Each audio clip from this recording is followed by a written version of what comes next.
Chers collègues, comme vous le savez, dans ce débat qui nous oppose depuis quelques mois, nous nous sommes attachés à défendre en priorité l'école publique face à la croissance et au développement de l'école privée sur nos territoires. La solution au problème de l'école républicaine n'est pas le privé. Nous devons tout faire pour préserver la gratuité, favoriser l'accès et surtout l'attrait de nos écoles par la réussite éducative.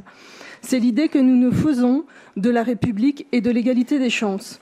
Aujourd'hui, il nous est demandé d'aider les familles qui font le choix de l'école privée pour leurs enfants et de leur venir en aide pour financer leur cantine. Dans la loi, nous n'y sommes pas obligés. C'est surtout un choix personnel pris au sein des familles.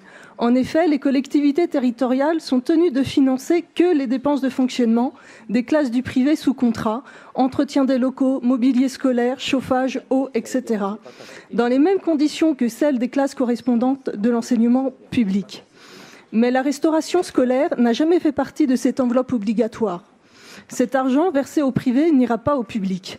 Nous préférons qu'il aide au financement de la cantine des établissements publics, d'autant que sur notre canton, avec la nouvelle tarification, plus de 60% des familles vont devoir payer plus cher le repas de leurs enfants, ou encore au transport scolaire dont la hausse des tarifs régionaux n'est pas entièrement compensée. Vous allez probablement nous dire qu'aider au financement de la cantine des enfants du privé permet de développer la mixité sociale qui nous est si chère au sein de ces établissements. Faux, elle encourage la fuite des enfants de la classe moyenne vers le privé et le développement de l'école privée. Elle prive souvent les établissements publics de leurs meilleurs élèves. Que les enfants des écoles privées, s'ils n'étaient dans le public, coûteraient plus cher à la collectivité. Peut-être, mais à ce tarif-là, il n'y aurait en France que des établissements privés, plus d'hôpitaux publics, plus de crèches, etc. Nous irions vers une américanisation de la société.